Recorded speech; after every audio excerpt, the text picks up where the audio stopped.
दोस्तों इस वीडियो में बात करेंगे ओला इलेक्ट्रिक मोबिलिटी लिमिटेड के शेयर के ऊपर। आज की इस वीडियो में हम बात करेंगे कि ओला इलेक्ट्रिक को लेकर क्वार्टर 4 के नए आंकड़े आ चुके हमारे सामने, उसके ऊपर बात करेंगे। साथ में दोस्तों कंपनी की तरफ से एक ऐसा अपडेट आ रहा है जो इस कंपनी को प्रॉफिटेबल बना सकता है, तो उसके ऊपर बात करेंगे। बहुत इंपॉर्टेंट इन डेप्थ एनालिसिस होने वाला है ओला का। ये वीडियो को ध्यान से देखना। चलिए वीडियो को शुरू करते हैं। सबसे पहले आप सभी को पता होना चाहिए क्या रीज़न है इस तेज़ी का। ये जो तेज़ी आई है इसका रीज़न क्या है, लॉजिकल रीज़न क्या है।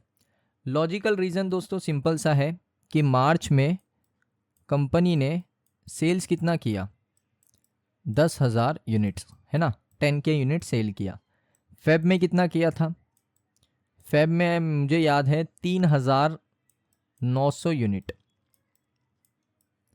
यानी 150% का, 150% का मंथ ऑन मंथ बेसिस पे आपको जंप देखने को मिला।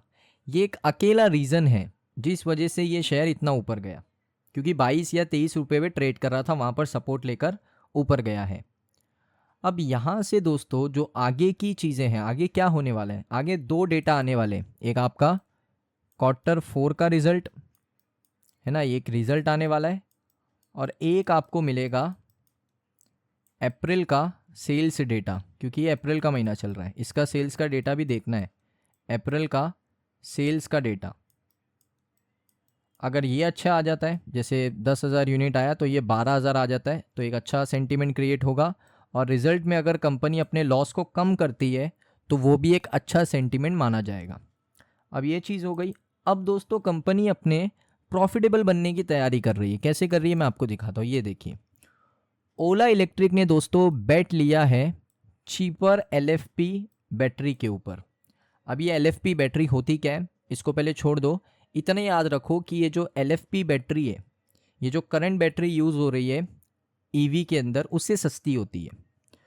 तो इससे क्या होगा, EV का जो कॉस्ट है, मैन्युफैक्चरिंग कॉस्ट जो है एक इलेक्ट्रिक व्हीकल बनाने का, वो कम हो जाएगा और मार्जिन क्या होंगे, इम्प्रूव होंगे। तो ये चीज़ आपको समझ में आ चुकी है। अब थोड़ा आगे चलते हैं रिपोर्ट्स में। सबसे पहले यहाँ पर आप देख सकते हो, ये सारा तो डेटा है। इसको कहते हैं लिथियम आयरन फोस्फेट, LFP। ये बैटरी सेल है दोस्तों, लिथियम आयरन फोस्फेट। और दोस्तों ये बहुत सस्ती होती है एज़ कम्पेयर टू जो करंट बैटरी यूज़ हो रही है, जैसा मैंने आपको बताया। अब एनालिस्ट का क्या मानना है, एनालिस्ट का ये मानना है कि अगर आप देखोगे ना कॉस्टिंग स्ट्रक्चर, पहले कॉस्ट के स्ट्रक्चर को समझो बैटरीज के। बैटरी पैक्स दोस्तों, अगर मैं एक इलेक्ट्रिक व्हीकल बना रहा हूँ, अगर मैं इलेक्ट्रिक व्हीकल बना रहा हूँ और उसका कॉस्ट मान लेते हैं 100 रुपये, तो उसमें से 100 रुपये में से 40 रुपये से लेकर 45 रुपये तो मेरे सिर्फ बैटरी में खर्चे होते हैं। इतना रुपया जो है वो बैटरी में लग जाता है। बाकी का जो 60 रुपया है, 55 से 60 रुपये से लेकर, वो दूसरी चीज़ों में लगता है। 55 से 60 रुपया दूसरी चीज़ों में खर्चा होता है। एक अगर मैं स्कूटर बना रहा हूँ इलेक्ट्रिक व्हीकल, मान लो उसमें 100 रुपया खर्चा है, 100 रुपये में से 40-45 रुपया तो बैटरी में खर्चा है, बाकी जो बचा है 60 रुपया वो तो अलग अलग चीज़ें, अलग अलग कंपोनेंट्स लगाने पड़ते हैं, उसमें खर्चा है। तो एक बड़ा खर्चा है बैटरी का, ऑलमोस्ट 40%। तो मेरा 40% यहाँ पर मुझे उसको कम करना है। अब वो कम करने के लिए मैं यूज़ कर रहा हूँ LFP बैटरी। अब दोस्तों ये थोड़ी एडवांटेज भी देती है। सबसे पहले थर्मल स्टेबिलिटी के साथ आती है, माफ़ करना, थर्मल स्टेबिलिटी इसमें मिलती है आपको, और ड्यूरेबल होती है। फायर, आग लगने के चांसेस कम होते हैं। सस्ती होती है, NMC बैटरी से सस्ती होती है। और जो कॉस्टिंग है दोस्तों, क्राइसल ने ये बताया है कि जो इसका कॉस्टिंग है वो 40% नहीं जाएगा, वो 20% जाएगा, यानी 50% से ये आपके कॉस्टिंग को कम कर देगा। यानी मान लो मैं, अगर मेरा खर्चा है 100 रुपये, NMC बैटरी में मुझे 40 रुपये तो बैटरी में लेने लग रहे हैं, लेकिन दोस्तों LFP के अंदर क्या हो रहा है, 100 रुपया अगर मेरा खर्चा है उसमें से सिर्फ 20 रुपया मेरा बैटरी में जाएगा, बचा मुझे 60 रुपया। अब 60 रुपये में से दोस्तों यहाँ माफ़ करिएगा 80 रुपया बचा है। अब 80 में क्या होगा, 60 रुपये में पूरी व्हीकल तैयार कर दूंगा, 20 रुपया मेरा बच जाएगा एक व्हीकल के ऊपर। मैं आपको छोटे नंबर से एग्जाम्पल से बता रहा हूँ। तो मेरा 20 रुपया मार्जिन वहाँ पर बच जाएगा, और एक व्हीकल पे ये 20% का मार्जिन अगर बच रहा है तो इसका मतलब है कि मैं प्रॉफिटेबल बन सकता हूँ, एक मेरे पास चांस है। लेकिन इस बैटरी की जो रेंज है वो थोड़ी कम है, एनएमसी से रेंज कम है, हीटिंग इश्यूज़ होते हैं जो हमें रिव्यू देखने को मिला है इंटरनेट के ऊपर, हीटिंग इश्यूज़ हैं। लेकिन ओला इसको थोड़ा और टेक्नोलॉजिकली बहुत इम्प्रूव करना चाहिए, और 4680 के साथ मुझे लगता है अगर इसको थोड़ा कंबाइन करे तो कुछ बन सकता है। तो देखिए, एक अच्छा मौका है, चांस है, एक व्हीकल लॉन्च करना चाहिए, टेस्टिंग करना चाहिए कि कितना इस्तेमाल हो रही है, कितना रेंज मिल रहा है, कितना हीटिंग इश्यूज़ है। उसके बाद ही दोस्तों मुझे लगता है कि ये फाइनल फिनिश गुड में बदल के आना चाहिए। तो देखते हैं, अभी एक चांस तो अच्छा है, मौका अच्छा है, थोड़ा सा इन्होंने दिमाग लगाया है, थॉट प्रोसेस अच्छा है कि एलएफपी अगर रिप्लेस करता है एनएमसी बैटरीज़ को तो उससे हमारा कॉस्टिंग बचेगा, 20% तो हम प्रॉफिटेबल बन सकते हैं। लेकिन प्रॉफिटेबल बनने के लिए ना मैं आपको बताता हूँ दिक्कत क्या आती है, सेल्स की दिक्कत आती है। अगर ओला को प्रॉफिटेबल बनना है तो पहले आपको रेवेन्यू इस तरीके से करना पड़ेगा, 1600 करोड़ का रेवेन्यू, 1700 करोड़ का रेवेन्यू, 1200 करोड़ का रेवेन्यू, ऐसा रेवेन्यू करके अगर आप 800 करोड़ भी एक्सपेंस करते हो, फॉर एन एग्जांपल मान लेते हैं, हम कैलकुलेटर ओपन करते हैं, कंपनी ने किया है मान लो 1200 करोड़ का रेवेन्यू, इस पे मैं मान लेता हूँ एक्सपेंस है कंपनी का 800 करोड़, बचा मेरे पास नील 400 करोड़, 400 करोड़ मेरे पास बच गया। ऑपरेटिंग प्रॉफिट मेरा कितना आएगा, 400 करोड़।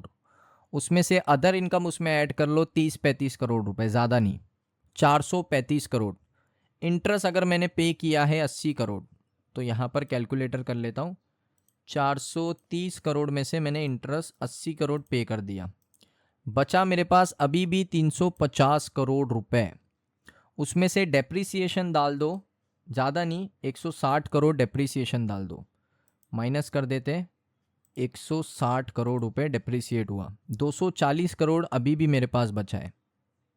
उसमें से मैंने 40 करोड़ टैक्स पे भी कर दिया, 60 करोड़ टैक्स पे कर दिया, मान लो 60 करोड़ मैंने टैक्स पे कर दिया, 180 करोड़ तो मेरे पास प्रॉफिट बचेगा। उससे मैं और ज़्यादा यहाँ पर क्या कर सकता हूँ, अपने बिजनेस को एक्सपांड कर सकता हूँ।